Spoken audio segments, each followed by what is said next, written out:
தந்தை மகன் தூயவியாரின் பேராலே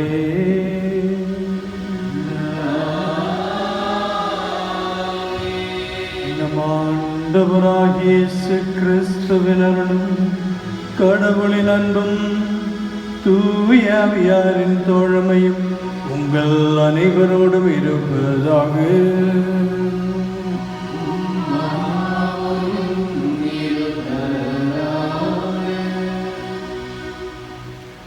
இயேசுவில் அன்பிக்க சகோதர சகோதரிகளே, இந்த காலை திருப்பலியினானது பின்வரும் கருத்துக்களுக்காக ஒப்புக் கொடுக்கப்பட்டு ஜெபிக்கப்படுகிறது. நன்றி திருப்பலியாக டெல்பின் வில்லியம்ஸ் தங்களது 1ஆம் ஆண்டு திருமண விழாவை கொண்டாடி நன்றி திருப்பலியாகவும், மேலும் நன்றி திருப்பலியாக திரு ஜேக்கப் ஃபாத்திமா தங்களது 43வது திருமண விழாவை கொண்டாடுகின்றார்கள். எனவே இவர்களும் நன்றி திருப்பலியாகவும், மேலும் மோனிஷா தனது பிறந்தநாளை கொண்டாடி நன்றி திருப்பலியாகவும், மேலும் PV ஆண்டனி மற்றும் அனைத்து ஆன்மாக்கள் ஈடேற்றம் அடைவதற்காகவும் இந்த கால திருப்பலியானது ஒப்புக் கொடுக்கப்பட்டு ஜெபிக்கப்படுகிறது.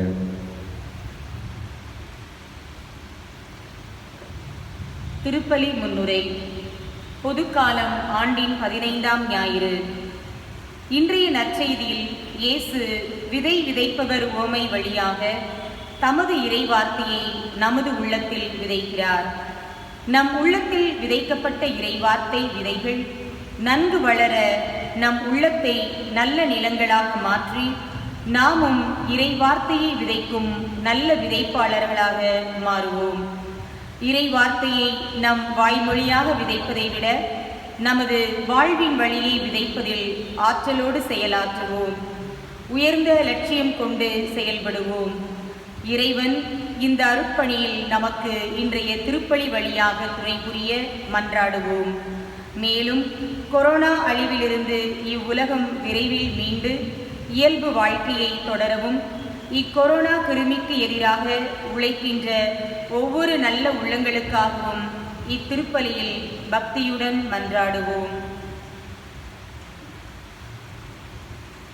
அன்புள்ள சகோதர சகோதரிகளே, இந்த திருப்பலியை நாம் ஒப்புக் கொடுக்கின்ற இந்த தருணத்தில் நம்முடைய மத்தியில் இருக்கின்ற ஒவ்வொரு குடும்பத்திற்கும் நம்முடைய ஜெபம் உதவியாக இருப்பதற்காக நாம் ஜெபிப்போம். இப்பொழுது நாம் செய்துள்ள பாவங்கள் குற்றங்கள் அனைத்தையும் மனதில் கொண்டு வந்து அவைகளுக்காக இறைவனிடம் மன்னிப்பு கேட்போம். இல்லாமல் இறைவனிடமும் நான் பாவியை ஏற்றுக்கொள்கிறேன், ஏனெனில் சொல்லாலும் செயலாலும் கடமைகள் தவறியதாலும் பாவங்கள் பல செய்தேன். என் பாவமே பெரும் பாவமே. ஆகையால் எப்பொழுதும் பணியாளையும் வானதூதர் மனிதர்கள் அனைவரையும் சகோதர சகோதரிகளை உங்களையும் நம் தேவனாகிய ஆண்டவரிடம் வேண்டிக் கொள்ளலாம். இல்லாமல் இறைவன் நம் மீது இரக்கம் வைத்து நம் பாவங்களை மன்னித்து நம்மை நித்திய வாழ்வுக்கு அழைத்து செல்வாராக.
கடவுளுக்கு மாற்றி உண்டாகுக.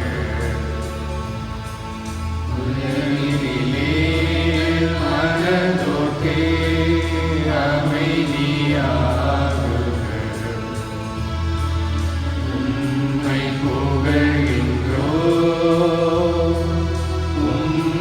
வாழ்த்துகின்றோம், உம்மை ஆராதிக்கின்றோம், உம்மை மகிமைப்படுத்துகின்றோம். உனது மேலான ஆட்சியின் பொருட்டு உமக்கு நன்றி கூறுகின்றோம். ஆண்டவராகிய இறைவா, வானுலக அரசரே, எல்லாம் வல்ல தந்தையாகிய இறைவா, ஒரே மகனாய் உதித்த ஆண்டவரே, இயேசு கிறிஸ்துவே, ஆண்டவராகிய இறைவா, இறைவனின் கண்மணியே, தந்தையின் திருமகனே, உலகின் பாவங்களை போக்குபவரே, எங்கள் மேல் இரக்கமாயிரும்.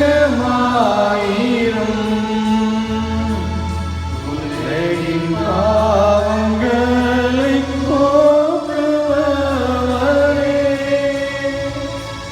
எங்கள் மன்றாட்டை ஏற்றருளும். தந்தையின் வலப்பக்கம் வீற்றிருப்பவரே, எங்கள் மேல் இரக்கமாயிரும்.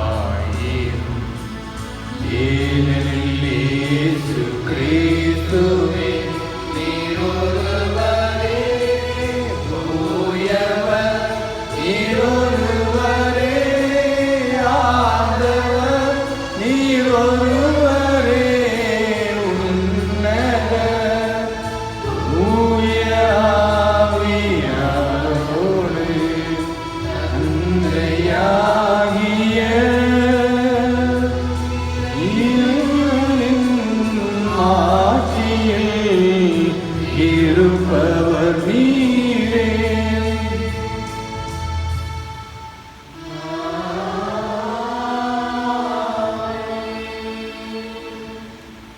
மன்றாடுவோமாக.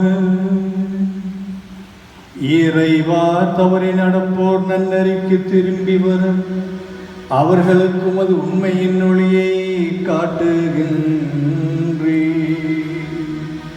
கிறிஸ்தவ நம்பிக்கையை கடைபிடிப்போர் அனைவரும் தமது பெயருக்கு பொருந்தாதவற்றை விலக்கவும் ஏற்றவற்றை செயல்படுத்தவும் செய்தருள்வீராக. எங்கள் ஆண்டவராகிய கிறிஸ்து வழியாக உம்மை மன்றாடுகின்றோம்.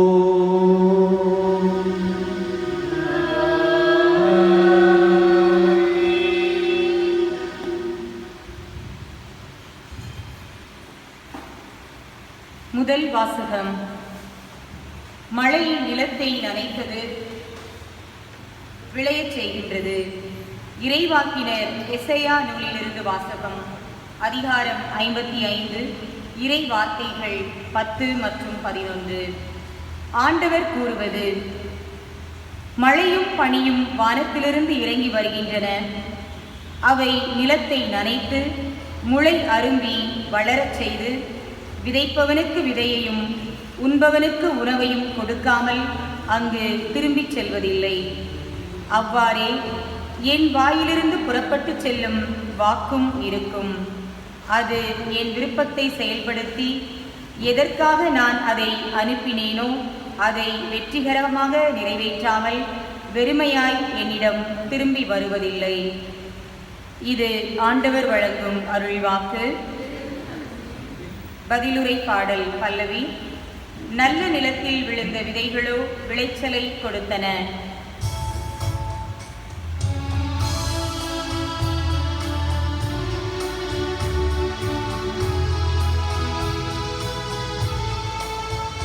நல்ல நிலத்தில் விழுந்த விதைகளோ விளைச்சலை கொடுத்தன.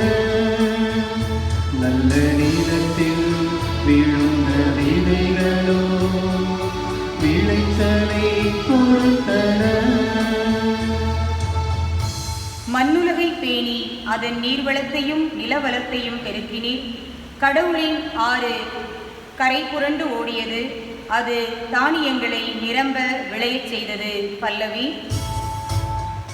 நல்ல நீளத்தில் விழுந்த விதைகளோ விளைச்சலை கொடுத்தன. நல்ல நீளத்தில் விழுந்த விதைகளோ விளைச்சலை கொடுத்தன. நீரே அவற்றை இவ்வாறு விளையச் செய்துள்ளீர். அதன் படைசால்களில் தண்ணீர் நிறைந்தோடச் செய்தீர். அதன் கரையோர நிலங்களை பரம்படித்து மென்மழையால் மிருதுவாக்கினீர். அதன் வளமைக்கு ஆசி வழங்கினீர். பல்லவி. நல்ல நீளத்தில் விழுந்த விதைகளோ விளைச்சலை கொடுத்தன. நல்ல நீளத்தில் விழுந்த விதைகளோ விளைச்சலை கொடுத்தன. ஆண்டு முழுவதும் உமது நலத்தால் முடிசூட்டுகின்றீர். உம்முடைய வழிகளெல்லாம் வளம் கொளிக்கின்றன. பாலை நிலத்தில் மேய்ச்சல் நிலங்கள் செழுமை பொங்குகின்றன. குன்றுகள் அக்களிப்பை இடைக்கச்சையாக அணிந்துள்ளன. பல்லவி. நல்ல நீளத்தில் விழுந்த விதைகளோ விளைச்சலை கொடுத்தன. நல்ல நீளத்தில் விழுந்த விதைகளோ விளைச்சலை கொடுத்தன. புல்வெளிகள் மந்தைகளை ஆடையென கொண்டுள்ளன. பள்ளத்தாக்குகள் தானியங்களால் தங்களை போர்த்திக் கொண்டுள்ளன. அவற்றில் எங்கும் ஆரவாரம், எம்மருங்கும் இன்னிசை. பல்லவி. நல்ல நீளத்தில் விழுந்த விதைகளோ விளைச்சலை கொடுத்தன. நல்ல நீளத்தில் விழுந்த விதைகளோ விளைச்சலை கொடுத்தன. இரண்டாம் வாசகம். கடவுளின் மக்கள் வெளிப்படுத்துவதை காண்பதற்காக படைப்பே பேராவலோடு காத்திருக்கின்றது. திருத்தூதர் பவுல் ரோமையருக்கு எழுதிய திருமுகத்தில் இருந்து வாசகம். 8ஆம் அதிகாரம் 18 to 23 வடிய இறை வார்த்தைகள். சகோதரர் சகோதரிகளே, இக்காலத்தில் நாம் படும் துன்பங்கள் எதிர்காலத்தில் நமக்காக வெளிப்பட போகிற மாட்சியோடு ஒப்பிட தகுதியற்றவை என நான் எண்ணுகிறேன். இம்மாட்சியுடன் கடவுளின் மக்கள் வெளிப்படுத்துவதை காண்பதற்காக படைப்பே பேராவலோடு காத்திருக்கின்றது. ஏனெனில் படைப்பு பயனற்ற நிலைக்கு உட்படுத்தப்பட்டுள்ளது. தானே விரும்பியதால் அப்படி ஆகவில்லை, அதை உட்படுத்தினவரின் விருப்பத்தால் அவ்வாறு ஆயிற்று. எனினும் அது எதிர்நோக்கை இழந்த நிலையில் இல்லை. அது அழிவுக்கு அடிமைப்பட்டிருக்கும் நிலையிலிருந்து விடுவிக்கப்பட்டு கடவுளின் பிள்ளைகளுக்குரிய பெருமையையும் விடுதலையையும் தானே பெற்றுக்கொள்ளும் என்கிற எதிர்நோக்கோடு இருக்கின்றது. இந்நாள் வரை படைப்பு அனைத்தும் ஒருங்கே பேறுகால வேதனையற்று தவிக்கின்றது என்பதை நாம் அறிவோம். படைப்பு மட்டுமல்ல, முதல் கொடையாக தூய ஆவியை பெற்றுக்கொண்டுள்ள நாமும் கடவுள் நம்மை தம் பிள்ளைகளாக்கும் பொழுது நாளை, அதாவது நம் உடலை விடுவிக்கும் நாளை எதிர்நோக்கி பெருமூச்சு விடுகின்றோம். இது ஆண்டவர் வழங்கும் அருள்வாக்கு.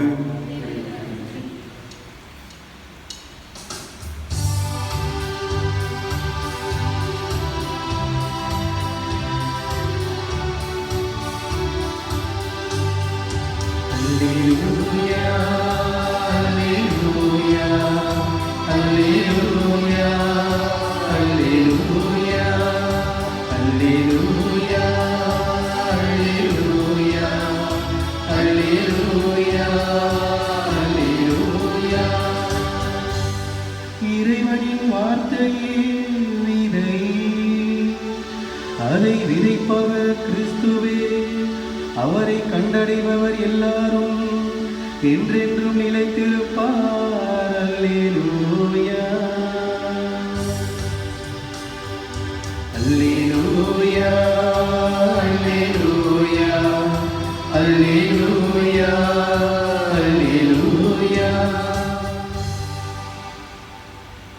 ஆண்டவர் உங்களோடு இருப்பாராக.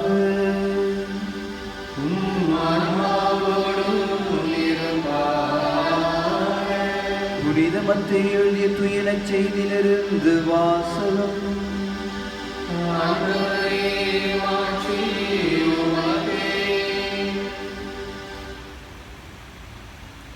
பகுதி 13, இறை திருவசனங்கள் 1 முதல் 23 முடிய. அக்காலத்தில் இயேசு வீட்டிற்கு வெளியே சென்று கடலோரத்தில் அமர்ந்தார். மக்கள் பெருந்திரளாய் அவரிடம் ஒன்று கூடி வந்தனர். ஆகவே அவர் படகில் ஏறி அமர்ந்தார். திரண்டிருந்த மக்கள் அனைவரும் கடற்கரையில் நின்று கொண்டிருந்தனர். அவர் உவமைகள் வாயிலாக பலவற்றை குறித்து அவர்களோடு பேசினார். விதைப்பவர் ஒருவர் விதைக்கச் சென்றார். அவர் விதைக்கும் பொழுது சில விதைகள் வழியோரம் விழுந்தன. பறவைகள் வந்து அவற்றை விழுங்கிவிட்டன. வேறு சில விதைகள் மிகுதியாக மண்ணில்லா பாறை பகுதிகளில் விழுந்தன. அங்கே மண் ஆழமாக இல்லாததால் அவை விரைவில் முளைத்தன. ஆனால் கதிரவன் மேலே எழ அவை காய்ந்து வேர் இல்லாமையால் கருகி போயின. மற்றும் சில விதைகள் முட்செடிகளின் இடையே விழுந்தன. முட்செடிகள் வளர்ந்து அவற்றை நெருக்கிவிட்டன. ஆனால் இன்னும் சில விதைகள் நல்ல நிலத்தில் விழுந்தன. அவற்றுள் சில 100 மடங்காகவும், சில 60 மடங்காகவும், சில 30 மடங்காகவும் விளைச்சலை கொடுத்தன. கேட்கச் செவியுள்ளோர் கேட்கட்டும் என்றார். சீடர்கள் அவர் அருகே வந்து, ஏன் அவர்களோடு உவமைகள் வாயிலாக பேசுகின்றீர் என்று கேட்டார்கள். அதற்கு இயேசு அவர்களிடம் மறுமொழியாக கூறியது, விண்ணரசின் மறைபொருளை அறிய உங்களுக்கு கொடுத்து வைத்திருக்கிறது, அவர்களுக்கோ கொடுத்து வைக்கவில்லை. உள்ளவருக்கு கொடுக்கப்படும், அவர் நிறைவாக பெறுவார். மாறாக இல்லாதவரிடமிருந்து உள்ளதும் எடுக்கப்படும்.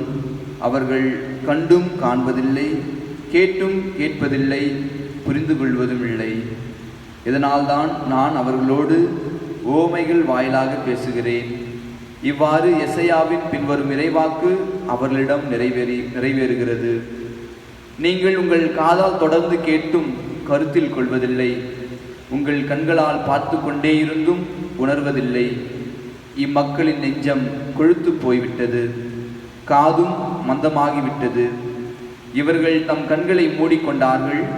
எனவே கண்ணால் காணாமலும், காதால் கேளாமலும், உள்ளத்தால் உணராமலும், மனம் மாறாமலும் இருக்கின்றார்கள். நானும் அவர்களை குணமாக்காமல் இருக்கின்றேன். உங்கள் கண்களோ பேறு பெற்றவை, ஏனெனில் அவை காண்கின்றன. உங்கள் காதுகளும் பேறு பெற்றவை, ஏனெனில் அவை கேட்கின்றன. நான் உறுதியாக உங்களுக்கு சொல்கிறேன், பல இறைவாக்கினர்களும் நேர்மையாளர்களும் நீங்கள் காண்பவற்றை காண ஆவல் கொண்டிருந்தார்கள், ஆனால் அவர்கள் காணவில்லை. நீங்கள் கேட்பவற்றை கேட்க விரும்பினார்கள், ஆனால் அவர்கள் கேட்கவில்லை.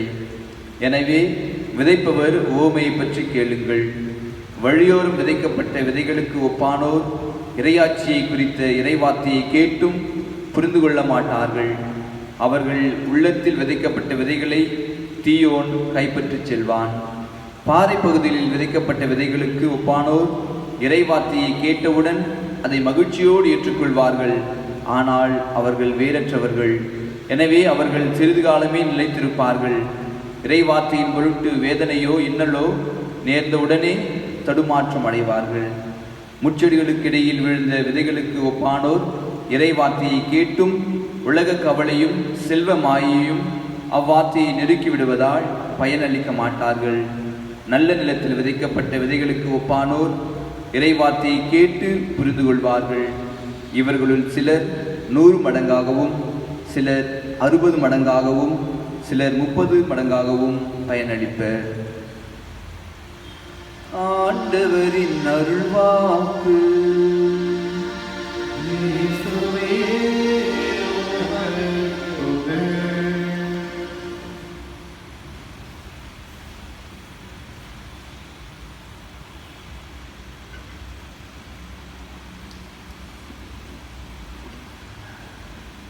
இயேசுவில் அன்புமிக்க சகோதர சகோதரிகளே, இன்றைய வாசகங்கள் நமக்கு கொடுக்கின்ற செய்தி தெள்ள தெளிவாக நம் அனைவருக்கும் தெரிகிறது. முக்கியமாக விதை, விதைப்பவர், நிலம், விளைச்சல் என்று நம்முடைய வாழ்வியலை தத்துவமாக ஆண்டவர் இயேசு கிறிஸ்துவும் சரி, முதல் வாசகத்திலும் சரி, இறைவாக்கினரும் சரி சிறப்பாக எடுத்துரைக்கின்றார். ஒரு முறை ஒரு தூக்கு தண்டனை கைதியானவன் அவன் சாவதற்காக தூக்கு மேடைக்கு செல்வதற்கு முன்பாக அவனிடம் எப்பொழுதும் கேட்பது போல ஒரு கேள்வியை கேட்கிறார்கள். உன்னுடைய கடைசி ஆசை என்ன?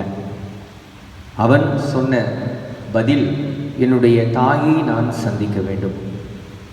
சரி, என்னுடைய தாயை சந்திக்க நாங்கள் ஏற்பாடு செய்கிறோம் என்று சொல்லி தாயை சந்திக்க ஏற்பாடு செய்கிறார்கள். அப்பொழுது அந்த கைதியானவன் தாயை சந்திக்க தயாராக இருக்கிறான். தாயும் வருகிறான். வேகமாக சென்று கட்டி தழுவது போல அணைக்கிறான்.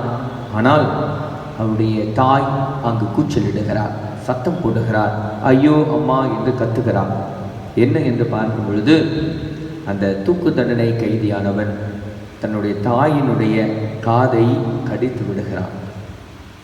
ஏன் என்ற ஒரு கேள்வியை கேட்டீர்கள் என்றால் அவன் சொன்ன பதில் இதுதான். நான் சிறு வயதில் இருக்கும் பொழுது நான் தவறு செய்யும் போதெல்லாம் சுட்டி காட்டாமல், நீ நல்லா செய்கிறாய், இன்னும் அதிகமாக திருடி கொண்டு வா, இன்னும் இதை செய் அதை செய் என்று சொல்லி என்னை தவறு செய்வதற்கு உற்சாகம் ஊட்டியதனால் நான் இன்று தூக்கு தண்டனை கைதியாக இருக்கிறேன். நான் இந்த சிறை சாலையில் இந்த நாட்களில் அதை நான் உணர்ந்திருக்கிறேன். அவன் சொன்ன முக்கிய செய்தி இதுதான். திருவிவிலியம் படித்தேன். இந்த திருவிவிலியம் படித்ததினால் எனக்கு புத்தி தெரிவு பெற்றது என்று சொல்லி சிறிய சம்பவம் முடிவடைகிறது. இன்றைய வாசகங்களை நாம் பார்க்கும் பொழுது ஆண்டவர் நமக்கு நன்மையை சொல்லுகிறார்.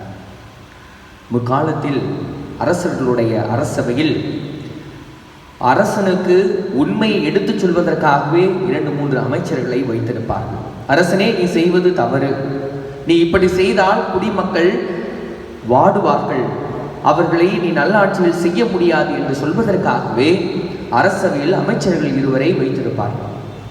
அப்படி என்றால் ஒரு அரசன் நல்ல முறையில் ஆட்சி செய்ய வேண்டும் என்றால் அவன் நல்லவையை கேட்க வேண்டும், நல்லவையை செய்ய வேண்டும்.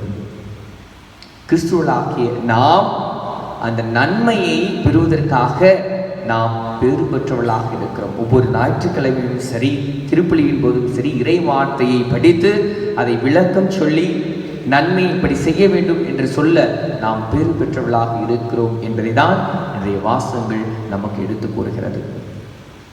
இன்றைய முதல் வாசகத்தை பார்த்தீர்கள் என்றால் ஆண்டவருடைய வார்த்தை எத்தகையது, இந்த வார்த்தையை படிப்பவனுக்கு பலன் கிடைக்குமா கிடைக்காதா என்ற கேள்விக்கு பதில் கொடுக்கிறது. எவ்வாறு வானத்திலிருந்து வருகின்ற அந்த மழையானது, அந்த நீரானது நிலத்தை அடைந்து அந்த நிலத்தில் இருக்கின்ற விதை முளைத்து விதைப்பவனுக்கு அரிசியையும் உண்பவனுக்கு உணவையும் கொடுப்பது போல உங்களுக்கு வாழ்வை கொடுப்பவராக இருக்கிறார் ஆண்டவருடைய வார்த்தை. அதுதான் இன்றைய நற்செய்தியில் இயேசு கிறிஸ்து மிக தெளிவாக சொல்லுகிறார். எப்படி ஆண்டவருடைய வார்த்தையை நாம் பெற்றுக்கொள்கிறோம், அதுவும் குறிப்பாக இந்த கொரோனா காலத்தில் எப்படி இருக்கிறோம் என்பதை யோசிக்க பலர் தாகமாக இருக்கிறார்கள். ஐயோ, எங்களுக்கு திருப்பலி இல்லையே, இறை வார்த்தையை எங்களால் சிந்திக்க முடியவில்லையே, நல்லவை கேட்க முடியவில்லையே. இருப்பினும் தொலைக்காட்சி வழியாக அல்லது இந்த யூடியூப் வழியாக நாம் கேட்டாலும் அந்த ஆண்டவரோடு கூடிய உறவு எப்படி இருக்கிறது என்பதை சிந்திப்பதற்காக இன்றைய வாசகம் நமக்கு சிறப்பாக கொடுத்திருக்கிறது. யோசித்து பாருங்கள், ஆண்டவர் இயேசு கிறிஸ்து ஒரு ஊமையை சொல்லுகிறார். இந்த ஊமை நம் ஒவ்வொருடைய வாழ்விலும் உண்மையை எடுத்துரைப்பதாக இருக்கிறது. மேலோட்டமாக பார்த்தீர்கள் என்றால் அது உங்களுக்கு புரியாது. மிக அழகாக சொல்கிறார். ஒரு விதை விதைப்பவன் விதையை விதைக்கிறான். சாதாரணமாக தெரியும், விதைக்கிறான். அந்த விதை விதைக்கும் பொழுது ஒரு சில விதைகள் முதலில் சாலையோரமாக வழியோரமாக விழுகிறது. அதை பறவைகள் எடுத்து சென்று விடுகிறார். இரண்டாவது, ஒரு சில விதைகள் பாறைக்கு பக்கத்தில் இருக்கிற மண். பாறைக்கு பக்கத்தில் இருக்கிற மண் என்றால் பாறைக்கு அடியில் இருப்பதும் பாறையாக தான் இருக்கும். ஏதோ ஒரு சில மண் மேலோட்டமாக இருக்கும். அதனால் வேர் பிடிக்க முடியாது. வேர் பிடிக்க முடியாமல் கதிரவன் எழும்பொழுது கருகி அது செத்து பிடிக்கிறது என்று சொல்லுகிறார். மூன்றாவது, ஒரு சில விதைகள் முச்செடிகளுக்கிடையே இடப்படுகிறது. அங்கும் மிக அழகாக வளர்க்கிறது. ஆனால் முச்செடிகள் அந்த விதையை வளர விடாமல் நெருக்கி விடுகிறது. ஒரு சில விதைகள் நல்ல நிலத்தில் விழுந்தாலும் அது ஒரு சில விதைகள் 100 மடங்காகவும் 60 மடங்காகவும் 30 மடங்காகும் என்று மிக அழகாக அதற்கு தெளிவுரையும் மிக அழகாக இயேசு சொல்லுகிறார். முதலில் பாதை ஓரமாக விழுந்த விதைகள் விழுந்த உடனேயே பறவைகள் தூக்கி சென்று விடுகின்றன. இவர்கள் எப்படிப்பட்டவர்கள் என்றால், இவர்கள் என்பதை விட நாம் கூட இதில் இருக்கலாம். 10ஓடு 11. எல்லோரும் கோவிலுக்கு போகிறார்கள், நாமும் போவோம். எல்லோரும் ஏதோ பேசுவதை கேட்கிறார்கள், நாமும் கேட்போம். ஏதோ பைபிள் படிக்க சொல்லுகிறார்கள், நாமும் படிப்போம்.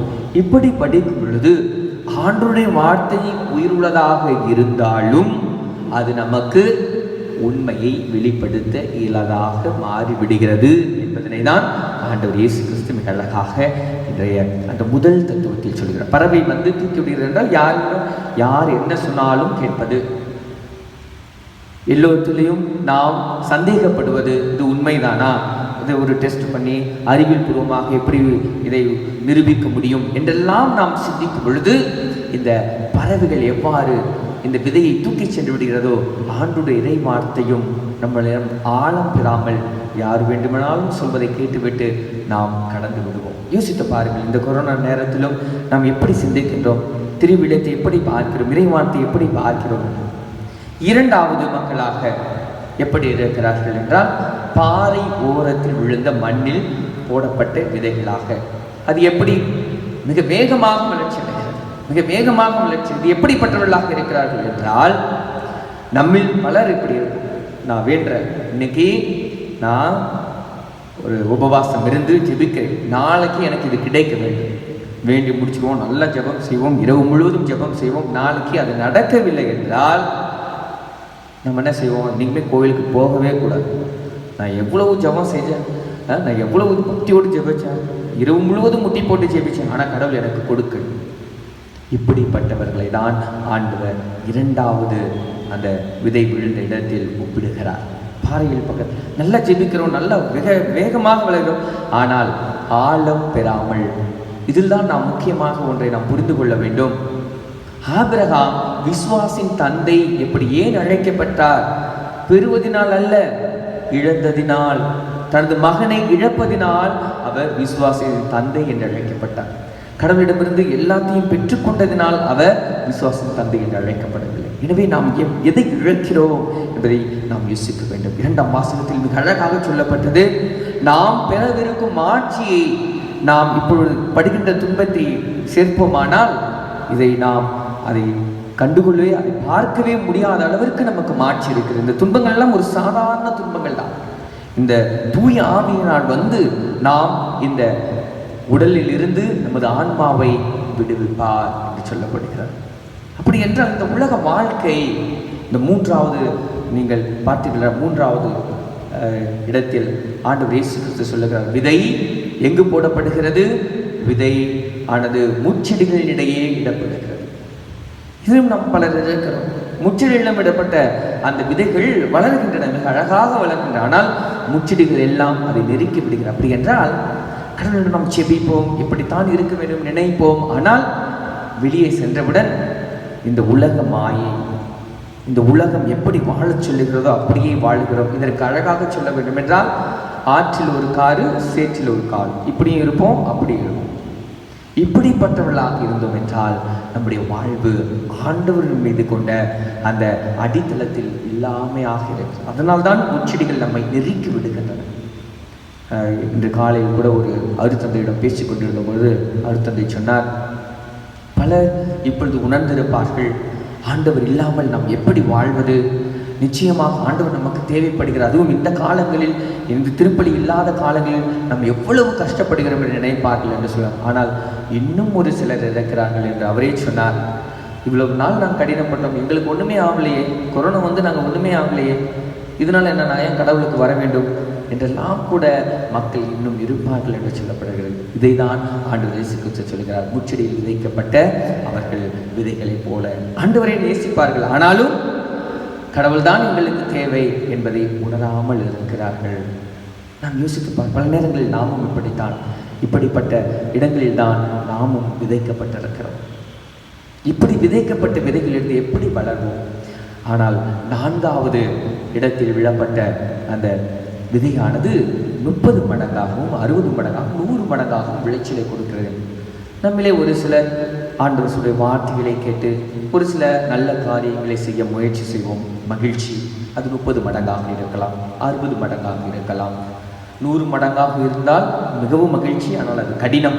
ஆனால் 100 மடங்காக இருப்பதற்கு நாம் முயற்சி செய்ய வேண்டும். ஒரு சிலர் 30 மடங்காக இருந்தால் 60 மடங்குக்கு நாம் முயற்சி செய்ய வேண்டும். 60 மடங்காக இருந்தால் 100 மடங்காக மாறுவதற்கு முயற்சி செய்ய வேண்டும். ஆனால் உண்மை என்னவென்றால் நாம் 30 மடங்காகவும் 60 மடங்காகவும் 100 மடங்காகவும் இல்லாமல் இருப்பதுதான். இன்னும் நாம் வழியோரங்களில் இடப்பட்ட விதைகளைப் போல, முச்செடிகளில் இடப்பட்ட விதைகளைப் போல, பாறைக்கருகே போடப்பட்ட விதைகளைப் போல வாழ்ந்து கொண்டிருக்கின்றோம். என்றாவது நாம் யோசித்து பார்ப்போம், ஆண்டவரே, எங்களை நல்ல நிலங்களில் நீங்கள் இடப்பட்டு ஒரு கிறிஸ்தவர்களாக எங்களை வாழ வைத்ததே ஒரு நல்ல நிலத்தில் விதைக்கப்பட்ட விதைகளாக இருக்கிற ஒரு நல்ல ஒரு பேர் பெற்ற தன்மையை கொடுத்திருக்கிறேன். ஆனால் நான் கிறிஸ்துவுக்கு ஏற்ற வாழ்வு வாழ்கிறேனா என்பதை நாம் சிந்தித்து பார்ப்போம். இல்லை என்றால் ஆண்டவரிடம் வரம் கேட்டு தொடர்ந்து திருப்பலியில் மன்றாடுவோம். ஆண்டவர்கள் அனைவரையும் நிறைவாக ஆசீர்வதிப்பார். ஆமென்.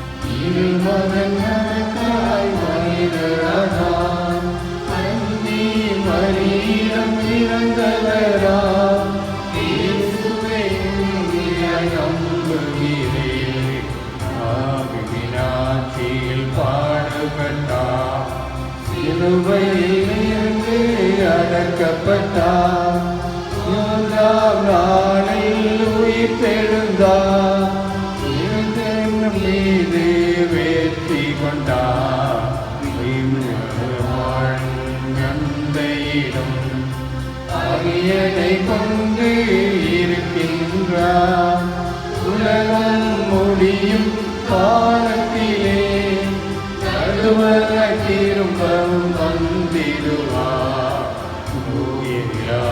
யாரை நம்புகிறேன், ஆரினில் அவர் புகழ் வேண்டுகிறேன், ஆவர மன்னிப்பு தூய்மை பெற்று அறியாத வாழ்வில் இறைந்திடுவேன்.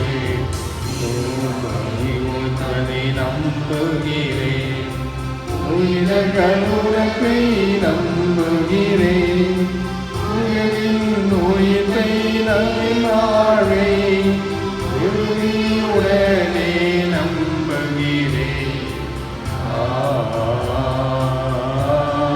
ஆமென், ஆமென்.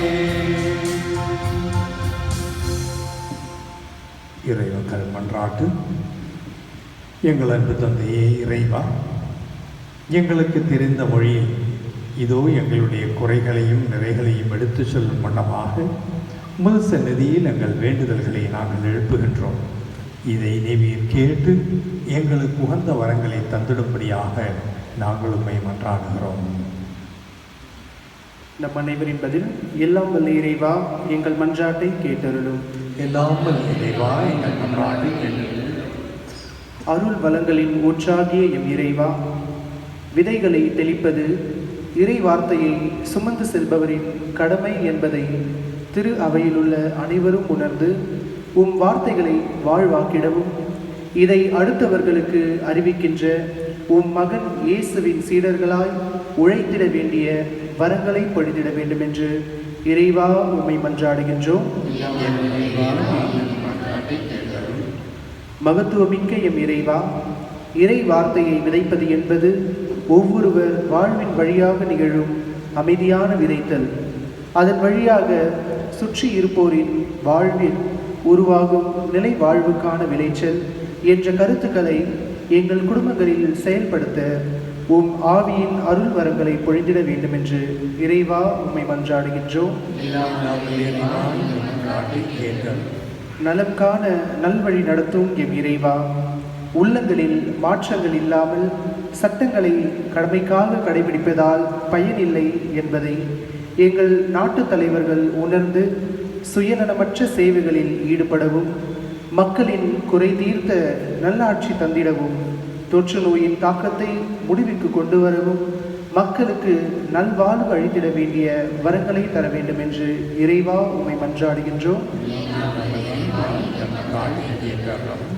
ஆற்றல் மிக்க எம் இறைவா, எம் இளைய தலைமுறையினரின் உள்ளங்களை நல்ல விளைநிலங்களாக மாற்றி 100 மடங்கு பலன்களை அளிக்குமாறு செய்து தங்கள் குடும்பத்திற்கும் இச்சமுதாயத்திற்கும் ஏற்றமிகு நல்வாழ்வையும் இறைமகன் இயேசுவின் வார்த்தைகளை விதைப்பவர்களாகவும் இவ்வுலகில் வலம் வர தேவையான வரங்களை பொழிந்திட வேண்டும் என்று இறைவா உம்மை மன்றாடுகின்றோம்.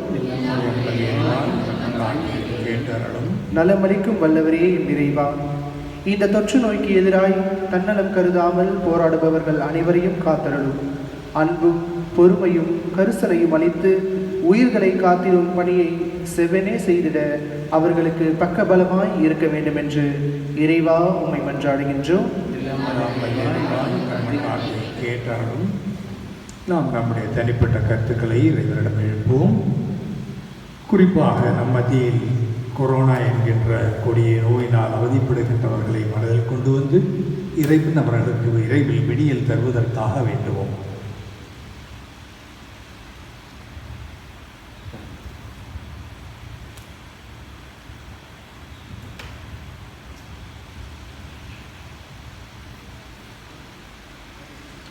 எங்களை என்றும் வழி நடத்துகின்ற அன்பு பராமரனே, இதோ நாங்கள் உம்மிடம் எழுப்பியுள்ள வேண்டுதல்களை நீர் கேட்டறிந்து உகந்த வரங்களை உரிய நேரத்தில் தந்து எங்களுடைய வாழ்க்கை பாதையை சீரமைத்து நாங்களும் நல்லவர்களாக வாழ்வதற்கான வரலை எங்களுக்கு தந்திட வேண்டும் என்று தாழ்வுடன் மன்றாடுகிறோம்.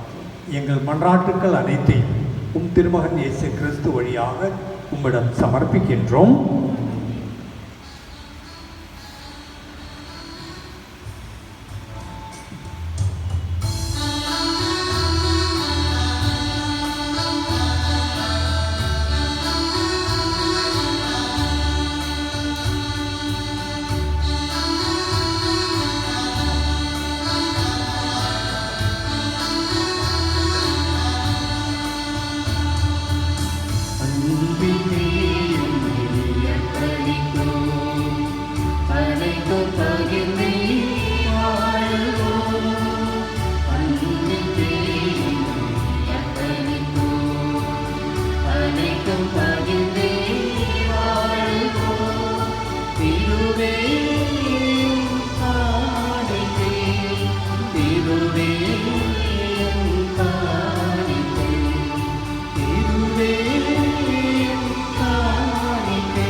சகோதர சகோதரிகளே, நாம் அனைவரும் ஒப்புக் கொடுக்கும் இத்திருப்பலி எல்லாமல்ல தந்தையாகி இறைவனுக்கு ஏற்றதாகும்படி ஜெபியுங்கள்.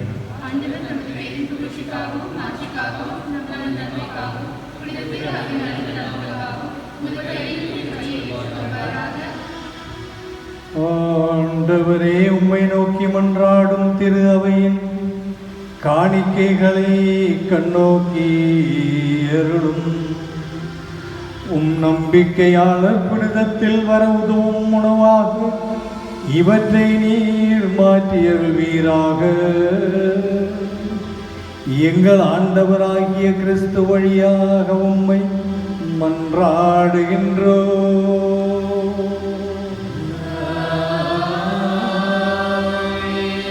ஆண்டவர் உங்களோடு இருப்பாராக.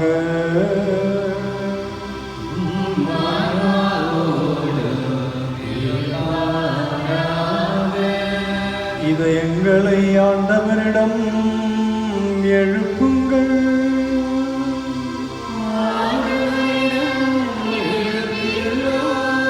நம் இறைவனாகிய ஆண்டவருக்கு நன்றி கூறுவோம்.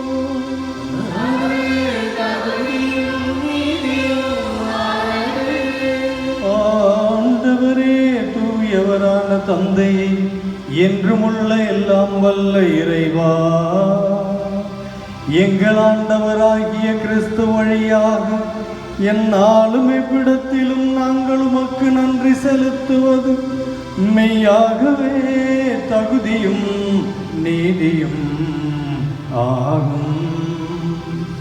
எங்கள் கடமையும் மீட்புக்குரிய செயலுமாகும். தவறிழைத்த எங்கள் மீது கிறிஸ்து இரக்கம் கொண்டு கன்னிமரியாவிடமிருந்து பிறக்க திருவுளமானார்.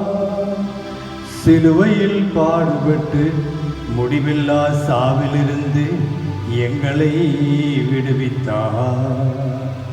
இறந்தோரிடமிருந்து உயிர்த்தெழுந்து நிலை வாழ்வை எங்களுக்கு அவர் அருளினார். ஆகவே வானதூதர்கள் முதன்மை வானதூதரோடும் அரியணையில் அமர்வோரும் தலைமை தாங்குவோரோடும் வான்படைகளின் அணிகள் அனைவரோடும் சேர்ந்து நாங்கள் உமது ஆட்சியை புகழ்ந்து பாடி முடிவின்றி பாடுவதாவது.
ஆண்டவரே, நீ மெய்யாகவே தூயவர், தூய்மை அனைத்திற்கும் ஊற்று. ஆகவே உம்முடைய தூய ஆவியை பொழிந்து இக்காணிக்கைகளை தூய்மைப்படுத்த வேண்டுமென உம்மை மன்றாடுகிறோம். இவ்வாறு எங்கள் ஆண்டவர் இயேசு கிறிஸ்துவின் திரு உடலும் திரு இரத்தமுமாக இவை எங்களுக்கு மாறுபனவாக. அவர் பாடுபட உளங்கனிந்து தம்மை கையளித்த போது அப்பத்தை எடுத்து நன்றி செலுத்தி அதை பிட்டு தம் சீடர்களுக்கு அளித்து அவர் கூறியதாவது: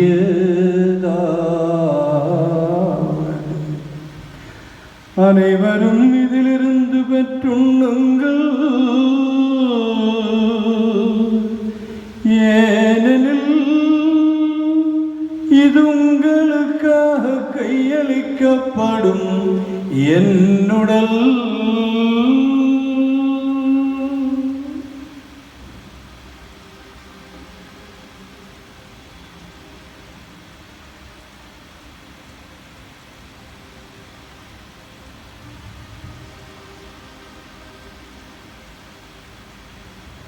வண்ணமே இரவு விருந்தை அருந்திய பின் கிண்ணத்தையும் எடுத்து மீண்டும் உமக்கு நன்றி கூறி அதை தம் சீடர்களுக்கு அளித்து அவர் கூறியதாவது: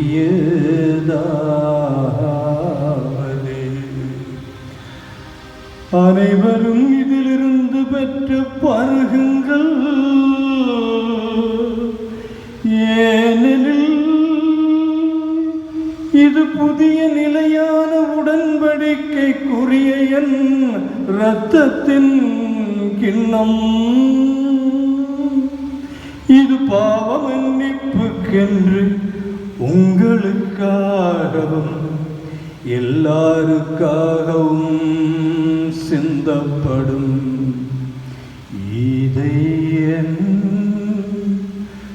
நினைவாக செய்யுங்கள்.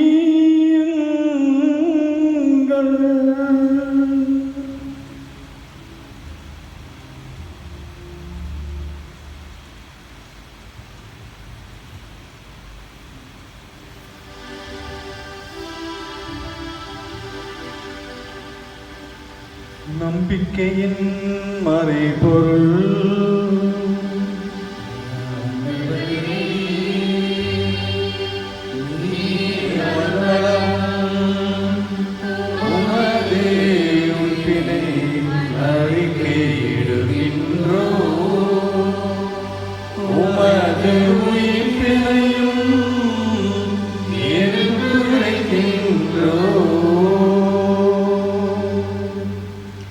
ஆகவே ஆண்டவரே, நாங்கள் கிறிஸ்துவின் இறப்பினையும் உயிர்ப்பினையும் நினைவு கூர்ந்து வாழ்வு தரும் அப்பத்தையும் மீட்பளிக்கும் கிண்ணத்தையும் உமக்கு ஒப்புக் கொடுக்கின்றோம். உம் திருமுன் நின்று உமக்கு ஊழியம் புரிய தகுந்தவர்கள் என எங்களை ஏற்றுக்கொண்டு, எனவே உமக்கு நன்றி செலுத்துகிறோம். மேலும் கிறிஸ்துவின் உடலிலும் இரத்தத்திலும் பங்கு கொள்ளும் எங்களை தூய் ஆவியார் ஒன்று சேர்க்க வேண்டும் என உம்மை தாழ்மையுடன் மன்றாடுகிறோம். ஆண்டவரே, உலகெங்கும் பரவி இருக்கும் அது திரு அவையை நினைவு கூர்ந்தள்ளும். எங்கள் திருத்தந்தை பிரான்சிஸ், எங்கள் பேராயர் ஜார்ஜ் ஆண்டனி சாமி, எல்லா திருநிலையினர் ஆகிய அனைவரோடும் உமது திரு அவை அன்பில் நிறைவேறச் செய்தருளும். ஆண்டவரே, உலகெங்கும் பரவியிருக்கும் திரு அவையை நினைவு கூர்ந்தருளும். எங்கள் திருத்தந்தை பிரான்சிஸ், எங்கள் பேராயர் ஜார்ஜ் ஆண்டனி சாமி, எல்லா திருநிலையினர் ஆகிய அனைவரோடும் திரு அவை அன்பில் நிறைவு பெறச் செய்தருளும். மேலும் உயிர்த்தலும் எதிர்நோக்குடன் கீழ்கொள்ளும் எங்கள் சகோதர சகோதரிகளையும் இறந்தோர் அனைவரையும் இரக்கத்துடன் நினைவு கூர்ந்து உமது திருமுக ஒளியினுள் ஏற்றருளும். எங்கள் அனைவர் மீதும் இரக்கமாயிரும்.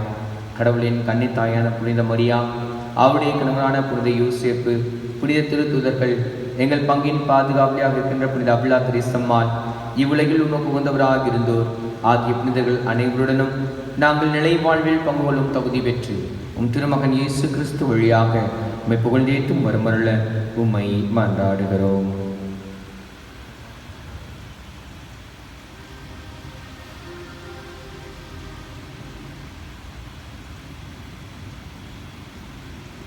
இவர் வழியாக இவரோடு இவரில் எல்லாம் வல்ல இறைவனாகிய தந்தையே, தூயாவியாரின் ஒன்றிப்பில் எல்லா புகழும் ஆட்சியும் என்றென்று உமக்கு உரியதே.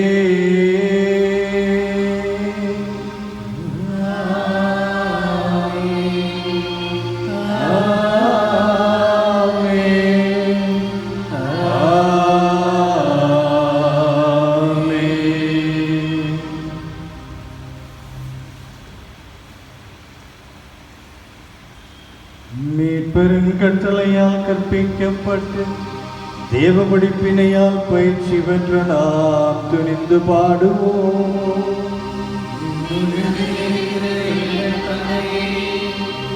உமது பெயர் தூயது என போற்றப்பெறுக. உமது ஆட்சி வருக. உமது திருவுளம் விண்ணுலகில் நிறைவேறுவது போல மண்ணுலகிலும் நிறைவேறுக. எங்கள் அன்றாட உணவை எங்களுக்கு தாரும். எங்களுக்கு எதிராக குற்றம் செய்வோரை நாங்கள் மன்னிப்பது போல எங்கள் குற்றங்களை மன்னியும். எங்களை சோதனையில் உட்படுத்தாதேயும். தீமையிலிருந்து எங்களை விடுவித்தருளும். ஆண்டவரே, தீமை அனைத்திலுமிருந்தும் எங்களை விடுவித்து எங்கள் வாழ்நாளில் அமைதியை கனிவுடன் அருள உம்மை நாங்கள் மன்றாடுகிறோம். உமது இரக்கத்தின் உதவியால் நாங்கள் பாவத்திலிருந்து எப்பொழுதும் விடுதலை பெற்று யாதோர் கலக்கவுமின்றி நலமாயிருப்போமாக. நாங்கள் எதிர்நோக்கி இருக்கும் பேரின்பத்திற்காகவும் எம் மீட்பராகிய கிறிஸ்துவின் வருகைக்காகவும் காத்திருக்கின்றோம். ஆண்டவரே இயேசு கிறிஸ்துவே, அமைதியே உங்களுக்கு விட்டுச் செல்லுகிறேன், என் அமைதியே உங்களுக்கு அளிக்கிறேன் என்றும் திருத்தூதர்களுக்கு மொழித்தீர். எங்கள் பாவங்களை பாராமல் உமது திரு அவையின் நம்பிக்கையை கண்ணோக்கி உமது திருவுளத்திற்கு ஏற்ப அதற்கு அமைதியை ஒற்றுமையை அளித்தருவீராக. என்றென்றும் வாழ்ந்து ஆட்சி செய்கின்றவர் நீரே. ஆண்டவருடைய அன்பு சமாதானம் என்றும் உங்கள் அனைவரோடும் இருப்பதாக. ஒருவருக்கொருவர் இறைவன் தருகின்ற இந்த சமாதானத்தை அன்போடு பகிர்ந்து கொள்வோம்.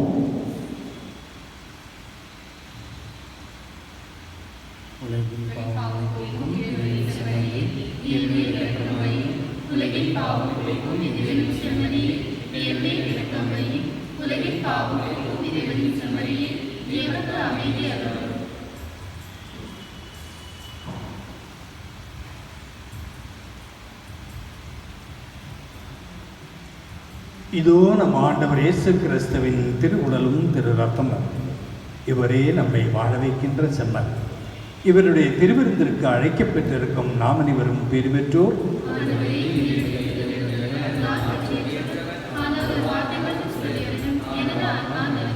நம் ஆண்டவர் இயேசு கிறிஸ்துவின் திருவுடலும் திரு ரத்தமும் நம்மை என்றும் நிலை வாழ்வுக்கு அழைத்துச் செல்வதாக.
கையில் என்னை நீ பொறித்தாய். பெயர் சொல்லி அன்பா என்னை அழைத்தாய்.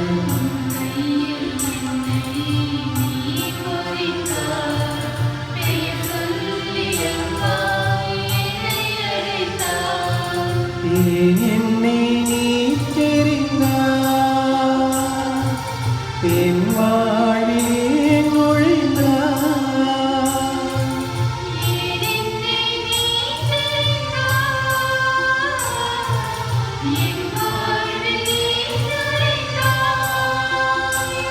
உன் மாறாத அன்பில் மகிழ்வொன்று தந்தை தாய் உலகொன்று தேடும் பிள்ளை கொண்டே உன்னோடு நான் வாழ்வேன்.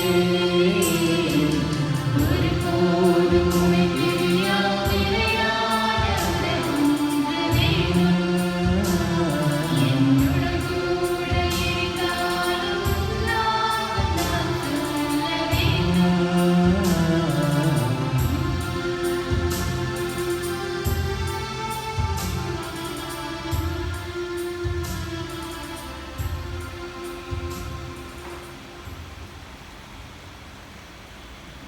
எனது தசையை உண்டு எனது இரத்தத்தை குடிப்பவர் என்னோடு இணைந்திருப்பார், நானும் அவரோடு இணைந்திருப்பேன் என்கிறார் ஆண்டவர். திருப்பலியின் இறுதி மன்றாட்டுக்காக நாம் எழுந்திருப்போம். மன்றாடுவோமாக. ஆண்டவரே, உம்முடைய அருட்கொடைகளை பெற்றுக்கொண்ட நாங்கள் உம்மை தாழ்ந்து பணிந்து வேண்டுகின்றோம். இவ்வாறு இம்மறைந்த நிகழ்வுகளில் நாங்கள் அடிக்கடி பங்கேற்பதால் அவற்றின் மீட்பளிக்கும் பயணங்களில் வளர செய்வீராக. எங்கள் ஆண்டவராகிய கிறிஸ்து வழியாக உம்மை மன்றாடுகின்றோம்.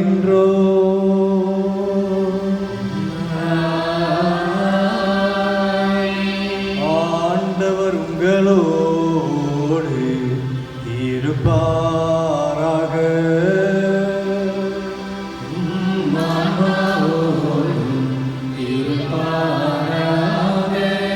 எல்லாம் வல்ல இறைவன் தந்தை மகன் தூயாவியார் உங்களிடம் இறங்கி வந்து உங்களை ஆசீர்வதிப்பாராக.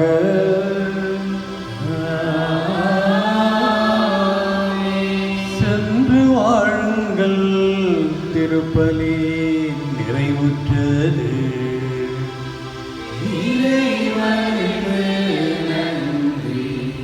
Have a pleasant evening. May God bless you all.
காலத்தோ